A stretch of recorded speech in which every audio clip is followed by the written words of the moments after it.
Alhamdulillah. Vous savez, aujourd'hui, je suis content. Pourquoi je suis content? Car le ministre de la communication algérien, monsieur Mohamed Mziane, qui est un professionnel de la communication, j'en ai parlé il y a quelques semaines lors d'une précédente vidéo, je suis content. Pourquoi? Parce qu'il a appelé à la mise en place d'un front médiatique uni. Vous savez, depuis juillet 2024, j'ai demandé, j'ai suggéré qu'il y ait la mise en place de 4 fronts. Un front médiatique, un front diplomatique, un front intellectuel et un front juridique. Pourquoi j'ai suggéré cela? Car je voyais bien que nous étions en situation extrêmement défavorable et fragile par rapport au raz-de-marée, au tsunami que l'État français a décidé de mettre en place après la déclaration du président Macron le 30 juillet 2024 où il reconnaissait la marocanité du Sahara occidental. L'Algérie, à ce moment-là, avait décidé de rappeler son ambassadeur qui était à Paris, mais rien n'avait été mis en place pour accompagner la riposte à cette décision diplomatique extrêmement importante pour l'équilibre en Afrique du Nord. Alors évidemment, quand je vois que après, allez, combien de mois? Août, septembre, octobre, novembre, décembre, janvier, février, mars, avril, ça fait 9 mois, un peu comme la gestation d'un bébé, mieux vaut tard que jamais. En tout cas, voilà, je suis très content que dans toute la presse algérienne, on fasse écho de la décision du ministre de la Communication, M. Mohamed Mziane, de mettre en place un front médiatique uni pour défendre à la fois l'Algérie et, très important, l'image de l'Algérie au niveau international. Alors, je vais lire ce qu'a dit M. Mohamed Mziane à l'occasion d'une rencontre avec les journalistes à Oran. Donc, M. Mohamed Mziane a appelé à la nécessité de constituer un front médiatique national mobilisant les moyens et les programmes pour défendre l'image de l'Algérie et donc unifiant les médias autour des valeurs nationales. Donc c'est très important, c'est très très important ce front médiatique pour défendre l'image de l'Algérie. Parce que franchement, depuis quelques mois, qui défend l'image de l'Algérie dans les médias? Vous savez, une chose est de défendre l'image de l'Algérie dans la presse nationale, autre chose est de défendre l'image de l'Algérie dans la presse internationale. C'est beaucoup plus important. Et comme le problème que nous avons aujourd'hui est essentiellement lié au tsunami médiatique, politique, diplomatique, intellectuel français, évidemment qu'il faut mettre en avant les journalistes qui seraient capables de répondre au coup par coup aux attaques de l'intelligentsia française. Alors, Dieu merci, nous avons une nouvelle chaîne qui s'appelle Al24 qui fait un travail formidable et il faut le saluer. Donc, ce sont des programmes en langue française. Donc, Al24, c'est une très bonne chose. Nous avons aussi la presse francophone. Là, vraiment, c'est mi-figue, mi-raisin. Autant les anciens journalistes sont extrêmement cultivés, extrêmement brillants, extrêmement subtils et connaissent parfaitement la culture française, autant les nouveaux journalistes, derrière une façade sémantique qui laisserait à penser qu'ils maîtrisent les éléments de langage et la culture française, malheureusement, on voit bien qu'il y a un énorme déficit chez la jeune génération de journalistes algériens. Donc je vais rappeler en quelques mots ce front médiatique uni que le ministre de la Communication, M. Mohamed Mziane, entend mettre en place.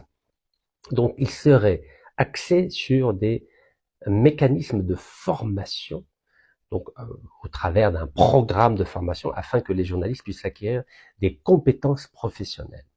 Alors normalement, si on est journaliste, c'est qu'on a déjà, à vrai dire, ces compétences professionnelles. Sinon, on n'a pas le diplôme de journaliste. Donc, je crois que le problème est en amont. C'est au niveau de l'université algérienne. Je crois que l'université algérienne n'est pas en mesure de former aujourd'hui des journalistes de qualité.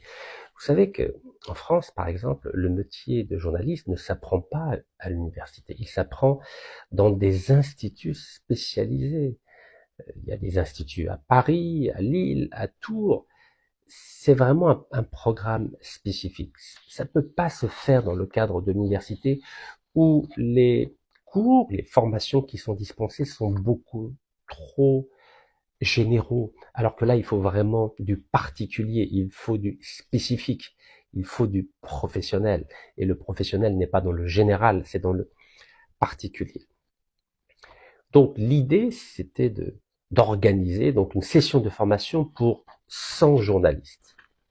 Donc 100 journalistes. C'est bien, c'est ambitieux, 100 journalistes. Après, quand on lit la proposition du ministre de la Communication, bien sûr qu'on doit la saluer. Mais à l'occasion de cette rencontre qu'il y a eu avec des journalistes à Oran, à la fin, il y a eu plusieurs cadeaux qui ont été offerts aux journalistes présents, dont une Umrah au lieu saint. Alors oui, c'est très bien.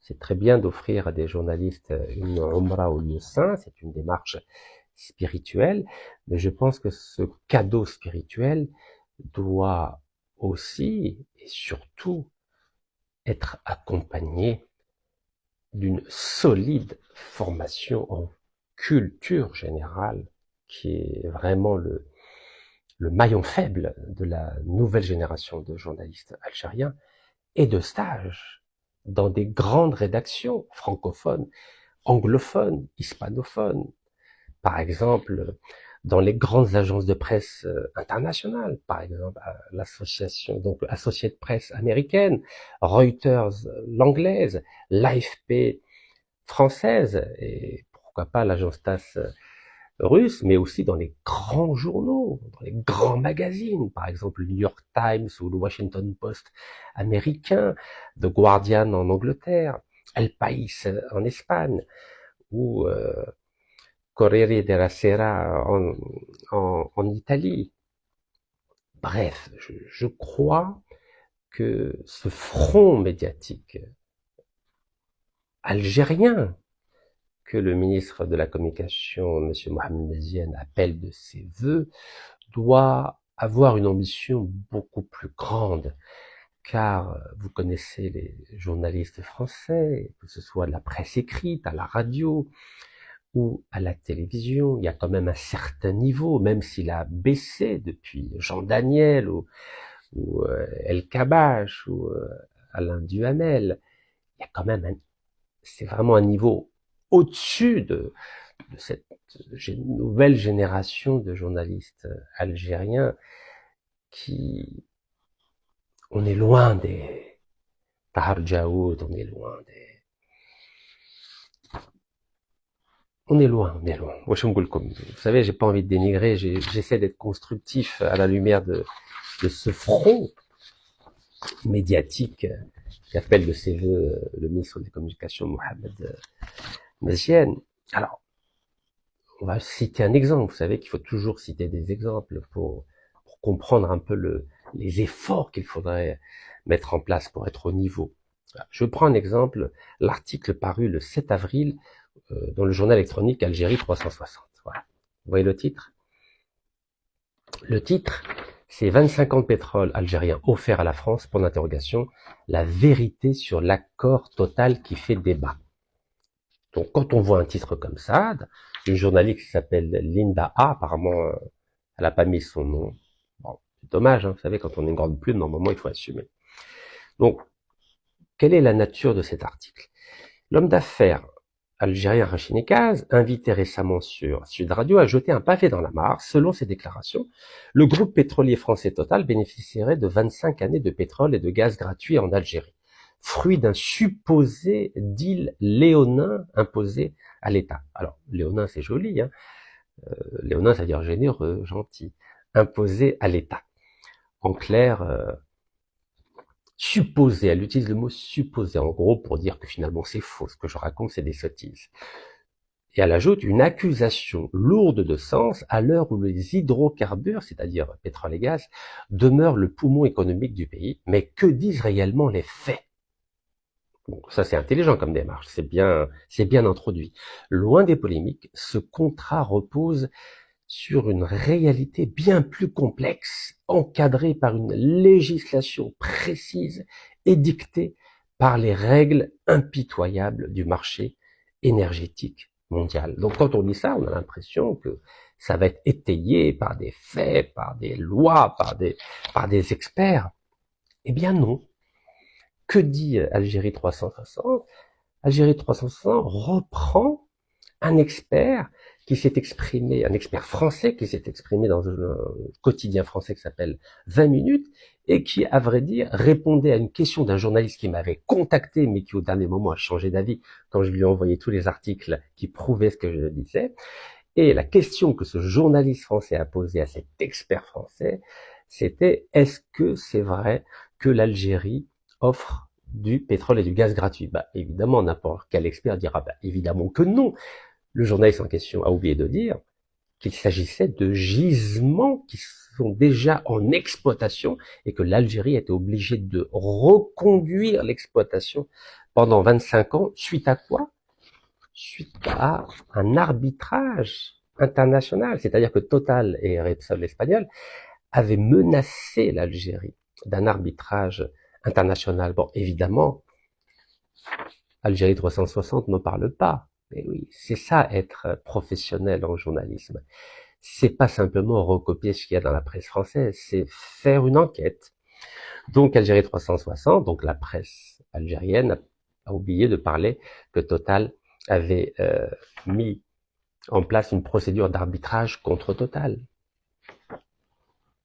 1er septembre 2016, regardez. Ça, elle n'en parle pas. Elle ne parle pas non plus que Total avait réclamé des centaines de millions d'euros de dédommagement à Total. Et oui, elle n'en parle pas. Elle n'a pas dit non plus que la suite de 28 arbitrages sur 32 que nous avons perdus, l'Algérie a perdu 10 milliards de dollars dans les procès intentés contre l'Algérie à l'étranger. 10 milliards de dollars, regardez. Il y a quand même des bons journalistes, Algérie patriotique. Mais c'est les anciens, les nouveaux, ils ont du mal. Voilà. Et c'est pas moi qui le dis. C'est un député algérien. C'est pas Rachid Nekaz. Allez, un exemple, un député, M. Abdelwahab Yaqoubi. C'est lui qui a dit. Parce qu'il y a une commission d'enquête à l'Assemblée populaire algérienne, à l'APN. Elle a dû consulter ce député pour dire est-ce que Rachid dit des sottises ou pas. Non, elle fait pas ce travail-là. Regardez. L'Algérie a perdu 10 milliards de dollars dans des procès à l'étranger. Et suite à cette procédure judiciaire contre l'Algérie, Total a obtenu des nouveaux contrats. Vous voyez, M. Outradour qui est aujourd'hui en prison, qui était l'ancien président de la Sonatrach, et le président actuel de Total, M. Pouyanné, vous voyez. Lisez bien. Total obtient des nouveaux contrats en échange de l'abandon de la procédure d'arbitrage contre l'Algérie. C'est pas Rachid qui le dit. C'est la presse spécialisée. Donc vous voyez, on a du mal avec les nouveaux journalistes algériens. Et puis regardez ce que dit TV5. Algérie, le groupe français Total revient en force en Algérie en signant un contrat de partage. Mais évidemment. Donc vous voyez, il faut faire un peu d'enquête, il faut faire un peu de travail journalistique. C'est la raison pour laquelle je suis très content que le ministre de la Communication ait décidé de mettre en place ces cycles de formation. Mais au-delà du cadeau de Oumara, il faut des stages, de la vraie formation. Et puis surtout, il faut leur offrir des livres à nos jeunes journalistes algériens. Il faut qu'ils lisent. Il faut qu'ils lisent beaucoup. Il ne faut pas simplement qu'ils se contentent de TikTok ou de Facebook. Il faut lire. Alors maintenant, je vais vous prendre un contre-exemple vraiment du professionnalisme des grands journalistes, surtout qui a un certain âge. Regardez, vous connaissez le Maghreb, le quotidien de l'économie. Voilà. Alors, à chaque fois, vous avez vu, j'ai pris un exemple qui est contre moi. Maintenant, je vais prendre un exemple qui a essayé d'être fidèle. Voilà, c'est un grand journaliste qui s'appelle Salah Lekouès, qui est aussi le rédacteur en chef. Regardez, suite à mon passage à Marrakech, il a fait une contribution très développée, sur une page entière, vous voyez. Et là, c'est tout l'historique de mon parcours depuis 2013 qu'il a relevé avec des points extrêmement précis. Donc, il parle de tout. Donc là, l'occasion, c'était évidemment le voyage au Maroc où je me suis rendu seul avec mon passeport algérien et pas un passeport américain. Encore une fois, je n'ai pas la nationalité américaine. Je n'ai plus la nationalité française que j'ai abandonnée en 2013 et je n'ai simplement qu'un passeport algérien avec un visa américain. Et en ce moment, je suis en Californie. Et donc, au début, il dit quoi? Dans les ruelles, aux effluves d'épices et de jasmin de Marrakech, là où la lumière du soleil caresse la Koutoubia, comme une amante passionnée, Rachid Nekaz fit une apparition qui fit vibrer les pierres millénaires de la ville. Le lundi 17 mars, à l'heure où les ombres s'allongent sur les médinas, son pas hésitant se transforma en une marche envoûtante, défiant les lois invisibles d'un destin tout tracé. Est-ce que vous avez vu la différence d'écriture entre Algérie 360 et le Maghreb, le quotidien de l'économie, avec la plume de Salah Lekouès? Mais il n'y a pas photo, il n'y a pas photo. Vous savez, cette écriture-là, c'est digne d'un écrivain français de renom.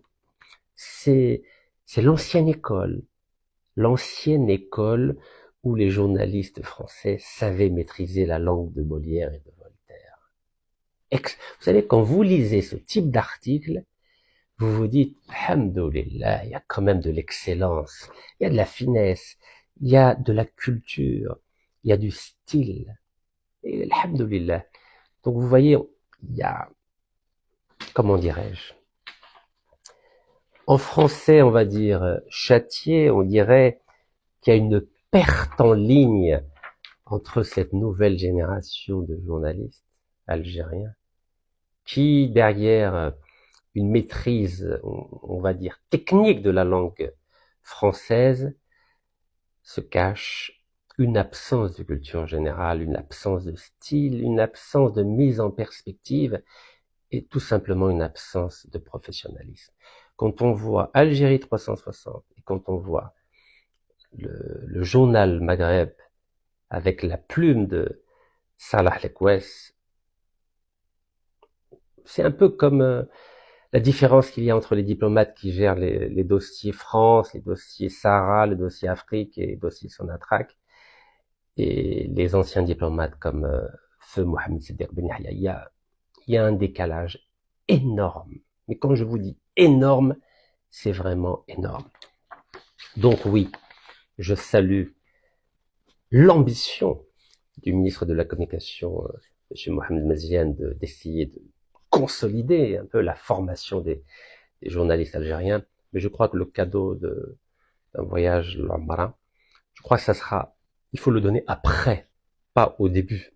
D'abord, il faut qu'ils lisent 200 ou 300 livres, qu'ils fassent des stages dans les grandes rédactions des journaux, des magazines, des agences de presse internationales, et ensuite, comme un vrai cadeau, ils pourront aller faire la Umrah, Inch'Allah. Mais encore une fois, et là j'insiste, ce front médiatique que le ministre de la Communication, M. Mohamed Maziane, entend mettre en place, n'est pas suffisant.